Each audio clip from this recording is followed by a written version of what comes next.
Hello, today under our close attention, as you probably guessed, are counters. Counters are needed to count something.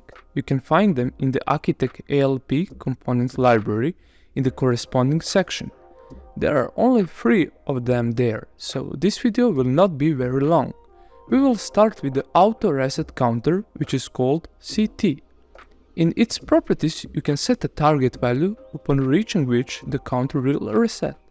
At that time, a short logical or boolean signal lasting for one cycle of the programmable release operation will be generated at its output.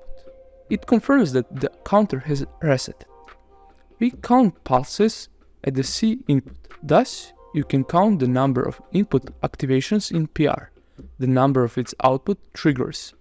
The CTU counter is basically the same, but the reset here is manually controlled, counted up to the target, and the output is activated.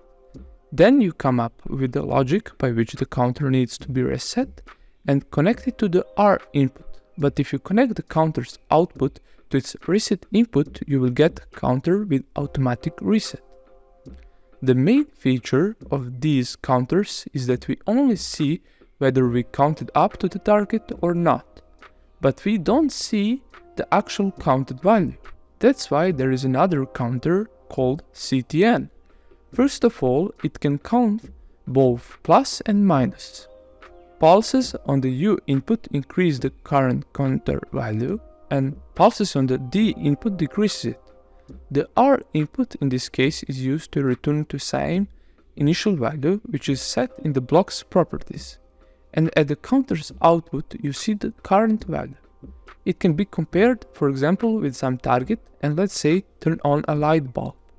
We use this counter where it is necessary to count both plus and minus. For example, when we count people entering and leaving a room. The range of possible values of these counters is from 0 to 65,535. At the same time, you need to be careful, especially with the CTN counter, because if you subtract 1 from 0, you will get the value 65,535, but not minus 1, as you might have seen.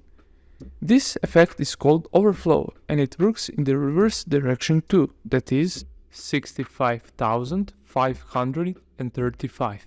Plus 1 will be 0. If you don't like this effect or it interferes, then here is your remedy. Also, all counters in their properties have a parameter called state saving. With its help, you can make them non-volatile. I think that's all for today. Stay tuned for cars updates and subscribe to our channel. Thank you for your attention. All the best.